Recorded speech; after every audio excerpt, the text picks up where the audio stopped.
nyaya iri panapa pazuva ranhasi ndofunga makambouya musi wekutanga tichiita ground breaking ceremony tiri pano hatiti ini ndakamirira bazi rinoona nekwekutonga kwematunhu nezvivakwa muchirungu ratoti Ministry of Public Works and Local Government ndiri nezvakare sadunhu werino dunhu ratakamira ndiri kuti chino chivakwa baba chiwo chakavakwa zviri pamutemo chikoro chichitedzera zvose zvaifanirwa kuti zviitwe kana chivakwa chehurumende chichiitwa.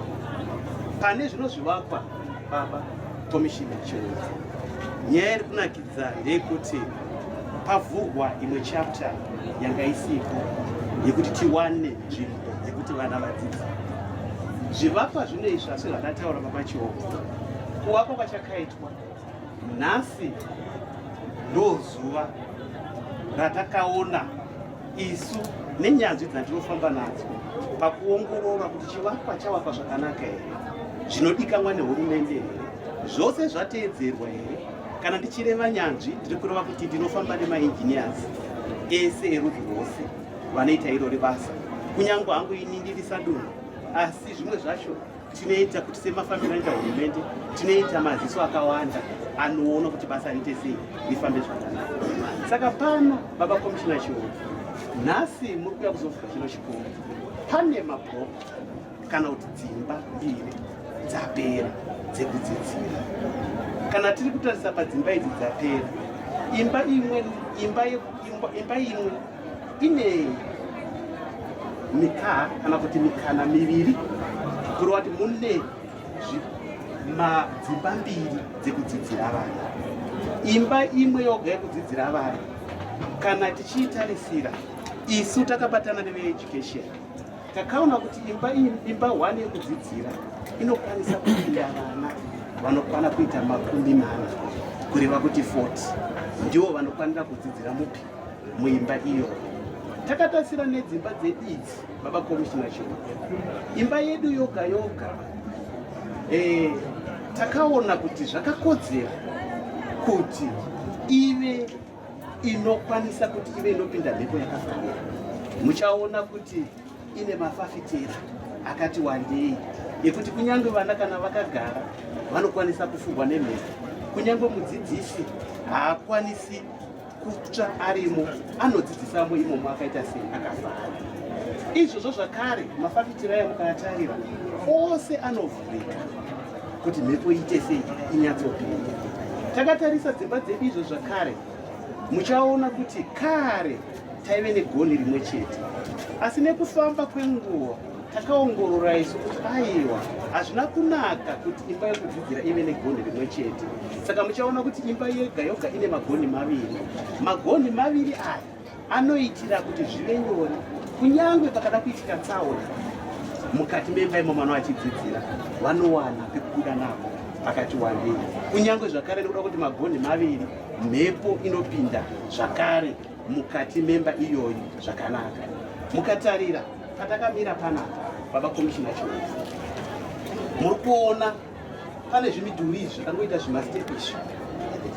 Saka seministry takamira tichitarira vanhu vose, takaona kuti zvakakodzera kazhinji taitambura mudzimba kana kuti zvivakwa zvehurumende. Hongu muchaona zviri mukati handiti imba yedu muchaona ndamboona muchibvunza mubvunzo wandati aiwa baba chiwo handingautsanangudze pamataura muri pabrief kuti hadzisati dzaanesire icho kwa, asi pamutemo wehurumende tine zvatinotarisira kuti chivakwa chapera handiti. Kana kuri kuisa siringi ndo anonzi madana handiti, kunakisa hazvo zvinhu handiti, zvakanakisa handiti. Kana kuri kuisa matiles madana handiti zvairi imba iyi yakakodzera kuti dzive dzinovhurirwa mutemo, nekuti zvose zvakatarirwa kunzi chinogona kukwadza mwana, vana vanogona kushanda zvakanaka, zvose zvakaitika padziri dzimba idzi.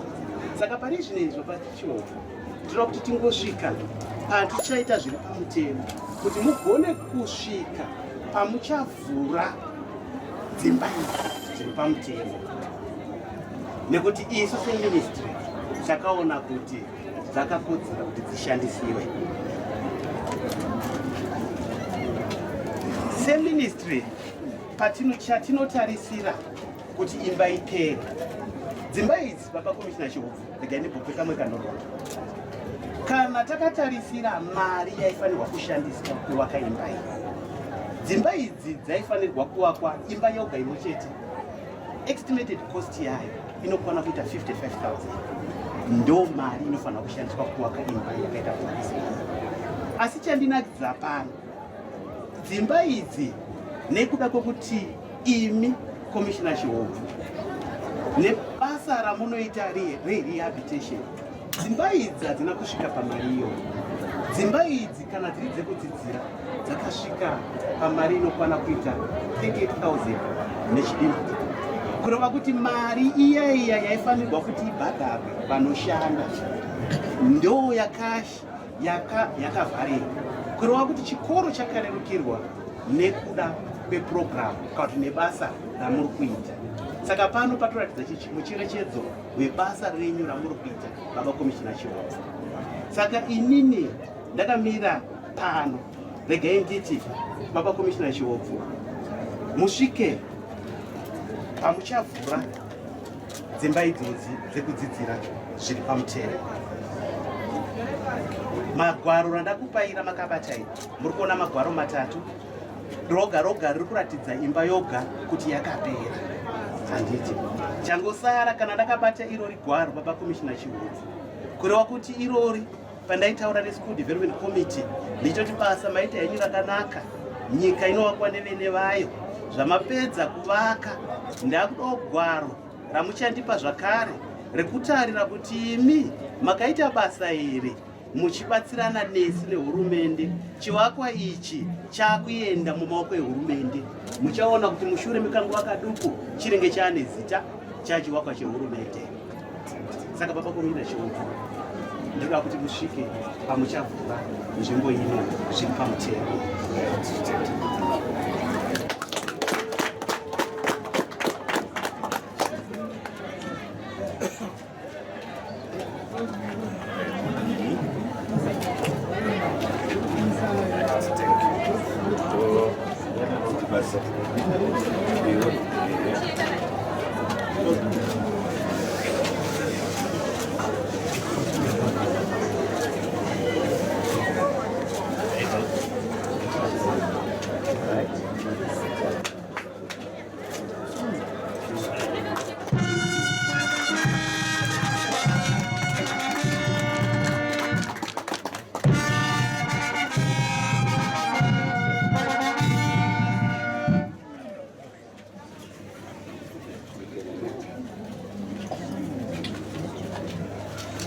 Chikurubi Secondary School was officially opened by the Commissioner General ZPCS Moses C.N. Chihobvu on the 22nd of February 2024. Thank you, sir.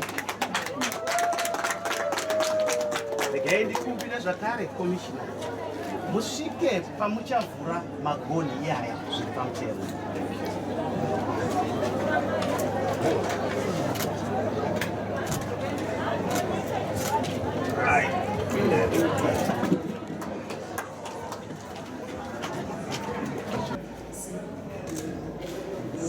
Sezvamunoona komishina, ndokupera kwakaita imba ino, ndohuna kuhosi hwamakatarisana nawo hwakaita mukati meimba. Izvi zvandareva zvesiri baba komishina Chihobvu haizi nyaya iyi. Imba ino yakaita sei, yakapera zviri pamutemo. Saka takatarisana nemukati menoimba, matoona yatoshongedzwa kare. Headmistress wakabva ati airo vachikwengweti pamunouya isoda kuti komishina vanosviki imba yacho yakatoshongedzwa nechekare kuratidza kuti titori redi kushanda. Saka mukati meno imba vavakomishina choo muri kuona pane goni riri apa. Goni iri itinoti iofisi yekuti mudzidzisi kana ari munomu ndo maanokwanisira kuita basa rake ari muno. Saka takatarisana nedzimba dzose ndozvadziri. Chikamuri choga choga chine ofisi yacho yekuti mudzidzisi anochengetera mabhuku ake, anochengetera zvinhu zvake, ndo maanenge aripo.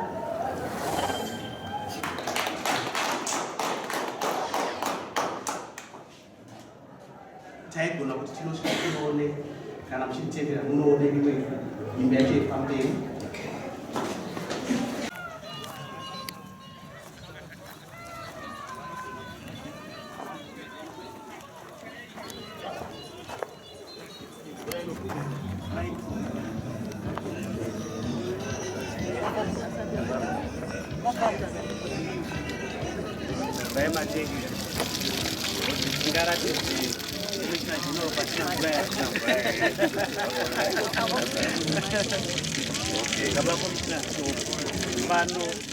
Ndekuda kwenhau yatakatiwa mvura inodhibhesei, saka takaona kuti pave nemarizhe wake yekuti mvura ine painosvikirawo, kuti kana zvimbuzi zvaakushandiswa kunyange vana vachida kumwa mvura inowanikwa panguva yakaita yakafanira.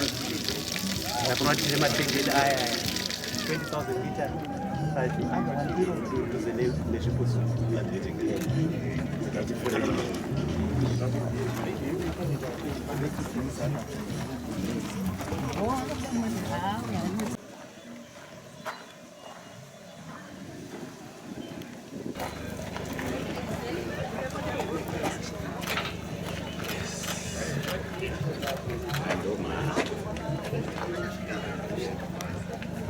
Baba komishina chaufa tasvika zvakare pane chimwe chivakwa chino chatakatarisana nacho chimbuzi kutaura nemutauro wedu kana kuti itoireti kana taakushandisa chirungu.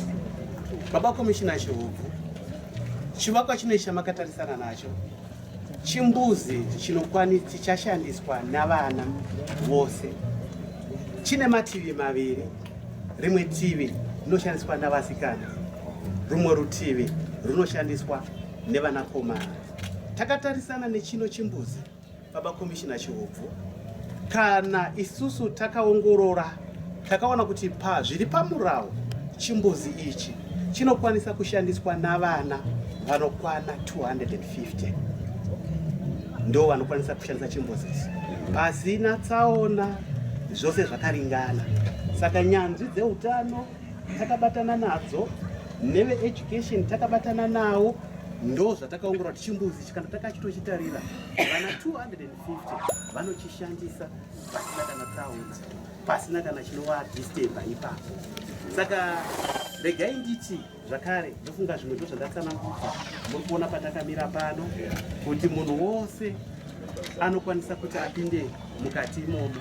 Zvakare patichapinda mukati muchaona zvakare kuti chimbuzi ichochi chakagadzirirwa kuti kunyangwe vaya vatataurira kuti vari mawheelchair acho vane pavo pavanoshandisa pasina pavasingadhisturbeke, pavanokwanisa kushandisa zvakaisvonaka. Saka zvakare regai ndikumbire zvakare komishina general chiuvu musvike zvakare pamunovhura iyo nzvimbo zviri pamutemo.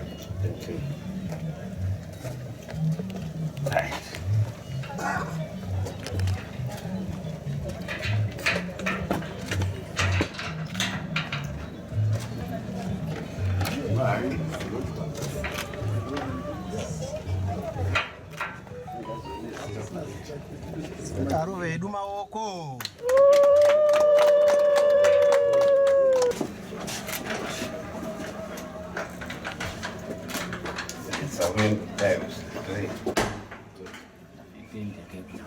Okay. Ndo mamire akaita mukati mezvimbuzi zvenyu. Chino chimbuzi chamakatarisana nacho komishina general ndo chiya chinoshandiswa nevana vane mawheelchair ndo chakangomira vanoshandiswa nevane mawheelchair. Saka maona kuti nzvimbo yacho yakati faranukei kuti kunyange akapinda newheelchair yake anokwanisa kuti azvibatsire, atenderere zvakare, akwanise kuita sei, akwanise kubuda. Saka maona nzvimbo ine yakaita sei, yakati kurei.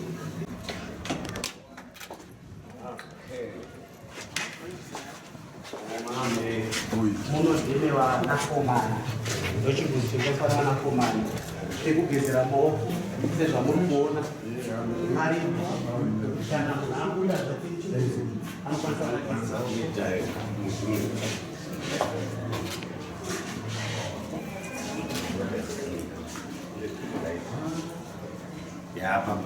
chinhu chakanaka.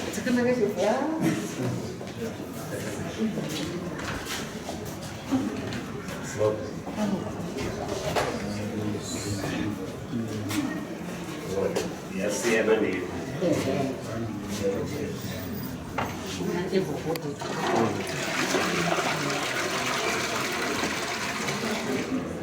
Apa zakuda kuchengetwa manje.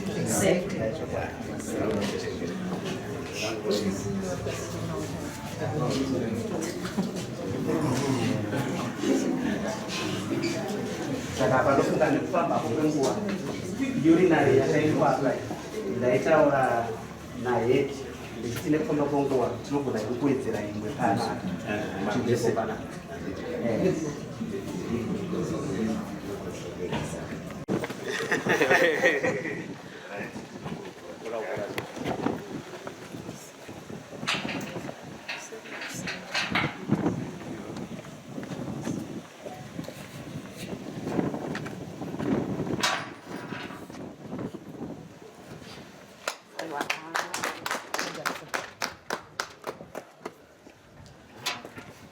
Takatarisana nemuno zvakare imba imwe iya yatamboona kuya ndiyo iyi.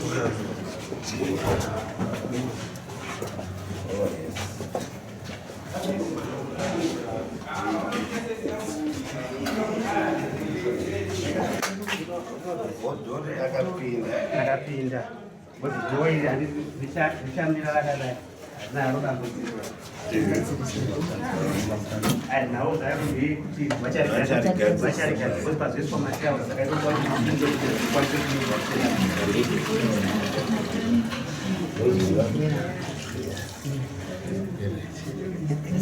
Now set this right.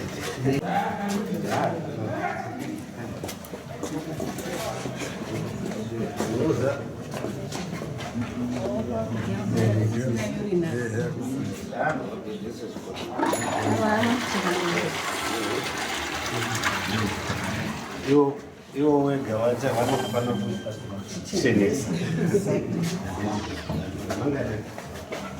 2, 3, 4, 5, 6, 7. 8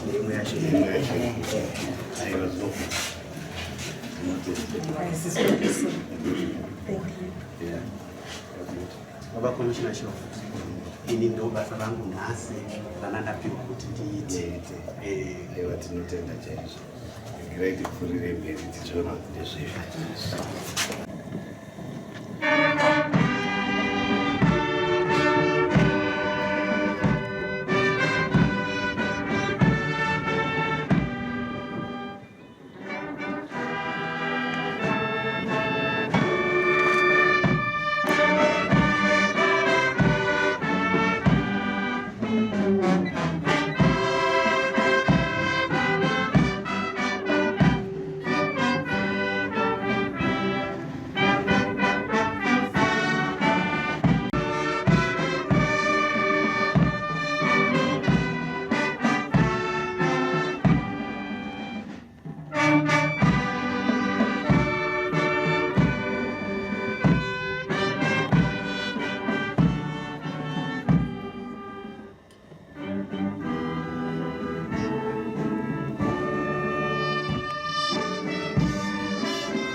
officers commanding provinces here present, commissioners and all senior officers here present, Provincial Education Director as represented by Ms. T. Katio, Mr.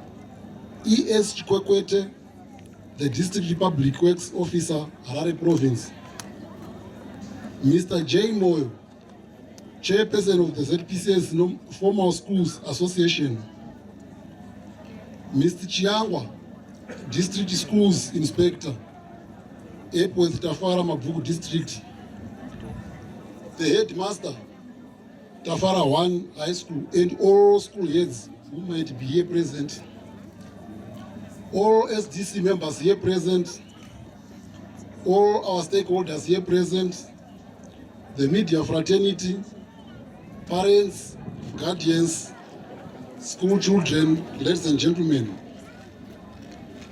I'm privileged to be part of this important occasion as we are gathered here today to witness the efforts that are being made by the Commissioner General of the Zimbabwe Prisons Correctional Service towards educational empowerment to our children.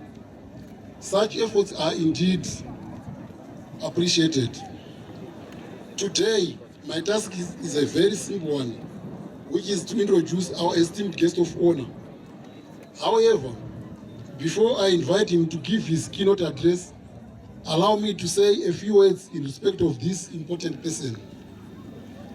Distinguished guests, ladies and gentlemen, the man I am introducing today is someone who has contributed a lot towards our nation in both pre- and post-independent Zimbabwe. Driven by the passion to emancipate our people from colonial bondage, he joined the liberation struggle together with his equally brave colleagues in December 1977, and he played a selfless role towards the liberation of our country. He is therefore a veteran of the liberation struggle. Upon independence in 1980, he joined the Zimbabwe National Army, wherein he continued to serve his country. While in the Zimbabwe National Army, he assumed various positions and appointments. In 1999, he was seconded to the then Zimbabwe Prison Service, on which he also rose through the ranks and held various appointments that include Personal Staff Officer to the then Commissioner of Prisons, Chief Staff Officer Security and Protocol, Assistant Commissioner Security and Protocol, Officer Commanding Manicaland Region, and Senior Assistant Commissioner Rehabilitation. Later on, he was appointed Deputy Commissioner General responsible for correctional services. He was subsequently elevated and appointed to his current position as the Second Commissioner General of the Zimbabwe Prisons and Correctional Service on 1 November 2020. It was during these assignments that he exhibited his visionary leadership style that he has and continues to greatly transform the Zimbabwe Prisons and Correctional Service. Of importance to note, he is behind the establishment and development of some ZPCS formal schools.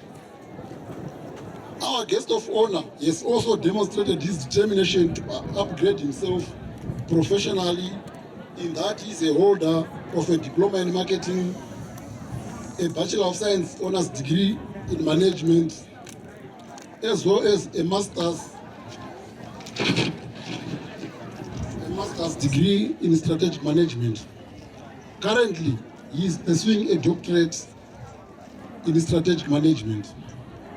In social circles, he is a farmer, a father, a grandfather who works tirelessly to make things happen for the good of his family, the surrounding communities, and the country at large. From the fascinating profile I have articulated, it is my firm belief that you all now agree with me that the name of the very important person I am about to introduce equals the essence of service, dedication, and compassion. I personally admire his wisdom, generous heart, caring spirit, and unconquerable principle. Ladies and gentlemen, please join me in welcoming our guest of honor and speaker, who is none other than the Commissioner General of the Zimbabwe Prisons and Correctional Service, Commissioner General MCN Chihovu. Commissioner General say, I kindly invite you to take the podium and address us this afternoon, and thereafter hand over the sport kits which are here with us. Say, I thank you. May I recognize Ms. T. Katiu, representing Provincial Educational Director. Welcome. May I also recognize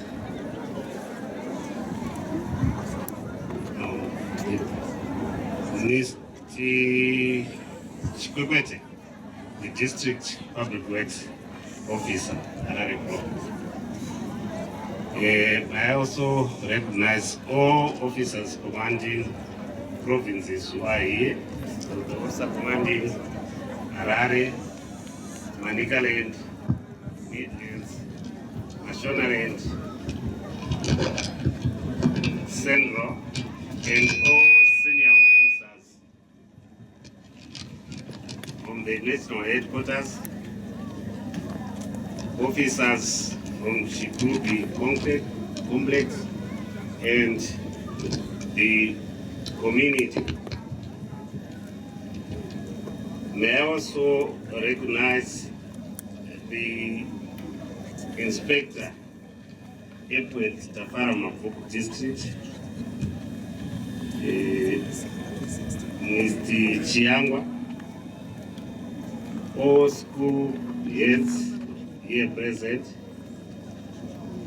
all STC members present, stakeholders here present, students and inmates present here today, the media fraternity, parents, guardians, ladies and gentlemen. May I begin my remarks with the inspiration words from the President of the Republic of Zimbabwe and Commander-in-Chief of the Zimbabwe Defense Forces, His Excellency, Comrade Dr. E.D. Mnangagwa, when he was addressing peoples at State House in January 2018. I quote, "The biggest asset in life is education. Education is power. There are people with wealth, with properties, but all these materials can be stolen. Education can never be stolen from you. Be educated and competitive on the market. Strive to be at the top and everything will follow you because you have got everything." Close quote. Given this assertion in wise words from our great visionary, statesman and leader, I am confident to say that without education, we have nothing, and our inspirations as a people for a better tomorrow as a country would be greatly compromised. Hence, education needs to be taken seriously if ever we are to reap benefits for our social, economic well-being. Ladies and gentlemen, this momentous occasion marks another new chapter as Zimbabwe Prisons and Correctional Service in our journey towards excellence in education and sports. As we gather here, we are not just celebrating the physical structures that we have seen, but more importantly, the boundless possibilities that lie within these walls. This school stands as a symbol of hope, growth, an opportunity for our children and generations to come. Today is indeed an auspicious occasion filled with excitement, hope, and promise of a brighter future for our community. We are therefore having abundant joy and a profound sense of accomplishment as we are witnessing the official opening of doors for learning at Chikurubi Secondary School, and also the handing over of sports kits to our 15 formal schools. As I stand before you today, I feel so much humbled and honored to witness the fulfillment of such a great vision that embodies our unwavering commitment to education towards the nurturing of children and generations to come. May I therefore express our heartfelt gratitude to all individuals, the Chikurubi and surrounding communities, and various stakeholders for your determined efforts and unwavering support to make this dream come true. Special mention therefore goes to the Ministry of Primary and Secondary Education, the Ministry of Local Government and Public Works, UNICEF, and parents and guardians of pupils. We are honored to partner with you in this noble endeavor. The commitment by the school's management and teachers who have worked tirelessly to make this vision a reality is also quite commendable. All your dedication and passion will undoubtedly shape the lives of students who are currently learning here and the future generations that will enroll at this school. To this end, the rising up of Chikurubi Secondary School stands as a clear demonstration to Zimbabwe Prisons and Correctional Service commitment in supporting government to educate the nation by ensuring inclusivity where no place and no one will be left behind. This in turn guarantees socio-economic development of the nation. Turning to the students of this newly established institution, it is evident that today marks a new episode in your lives, and this is an opportunity for shaping your future. Lest we forget, education is not all about textbooks and examination, but it is about holistic growth. You must therefore embrace this chance with open hearts and open minds, for this school will be your guiding and navigational canvas that leads you to an endless path of self-discovery, personal growth, and a positive transformation. On the same breath and serious note, as the nation faces the impending threat of drug and substance abuse, especially among the youth, I encourage you, school children, to desist from taking drugs, since they are addictive and destroy your lives. It is therefore everyone's responsibility to put in place deterrent mechanisms that safeguard our youth from indulging in drugs. To affirm our belief in the transformative power of education and our dedication to provide opportunities for learning and personal development within our cantonment areas and the surrounding communities. As the Zimbabwe Prisons and Correctional Service Management, we have also mobilized resources and purchased sporting kits to our 15 formal schools dotted around the country. The kits, I will present them shortly after my speech. May I take this opportunity to challenge school authorities to identify and nurture talent in the field of sports, given that participation in sports is fundamentally a metaphor of life. In this case, it accomplishes a great role in one's life by assisting to improve the physical and mental wellness of our children.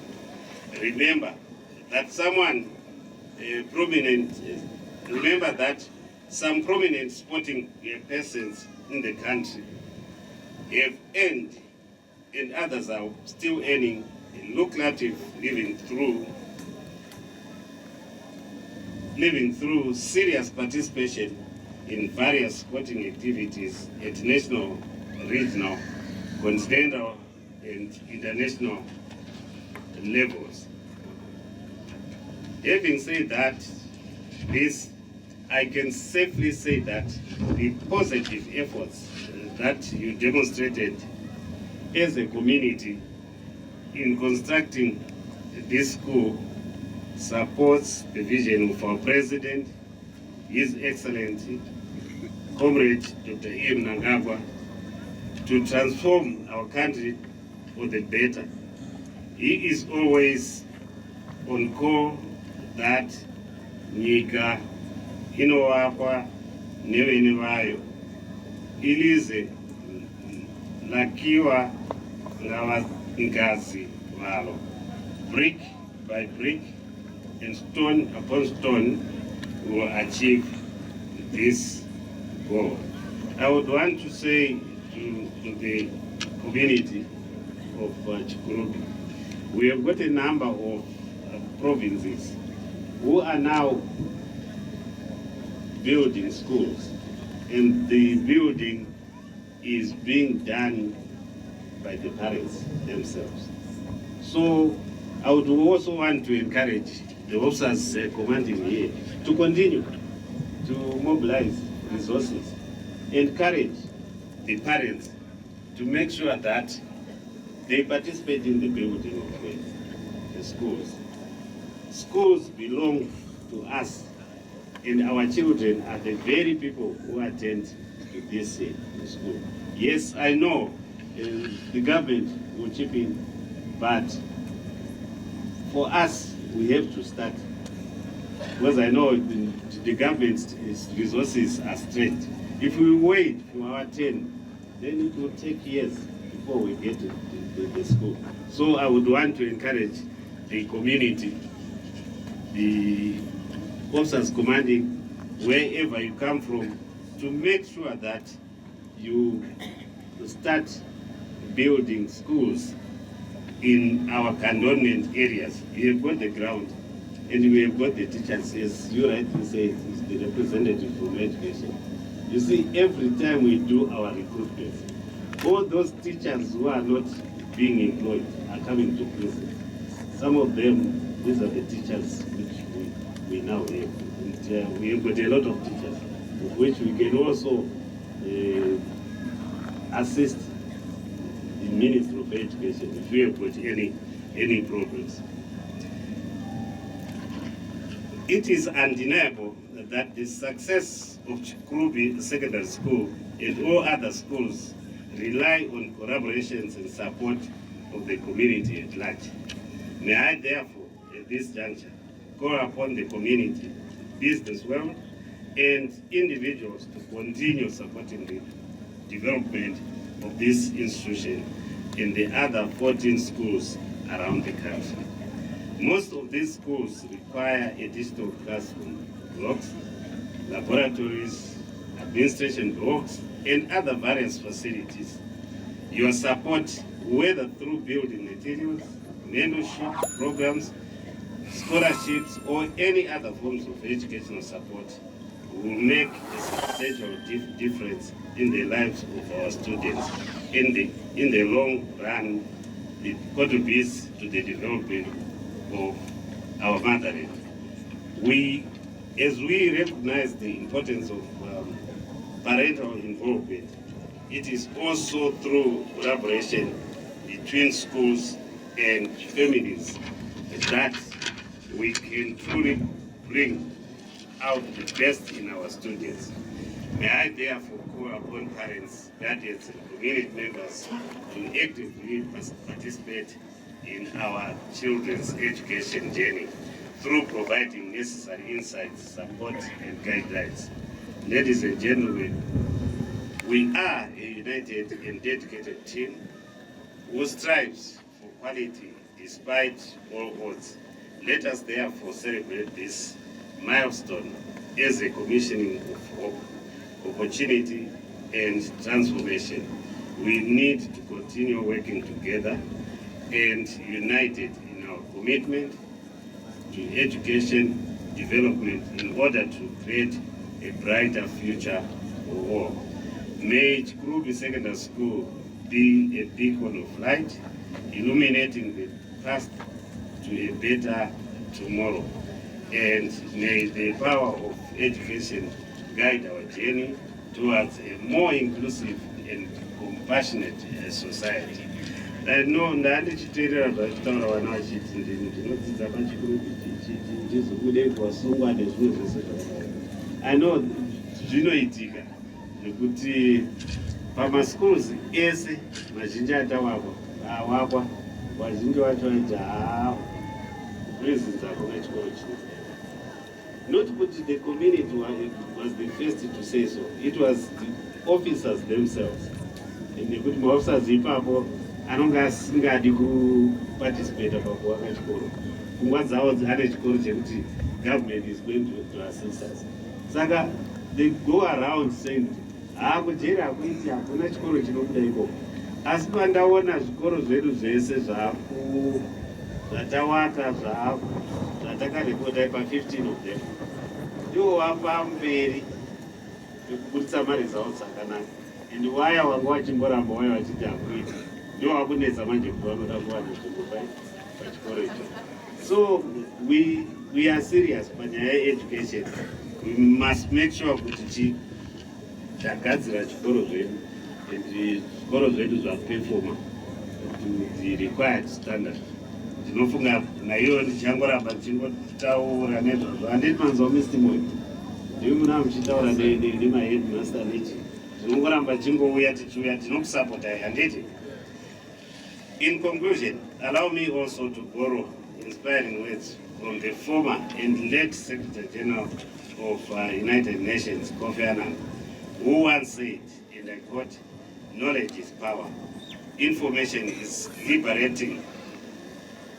Education is the premise of progress in every society, in every family," unquote. With these words, Chikurubi Secondary School is now officially commissioned. Thank you.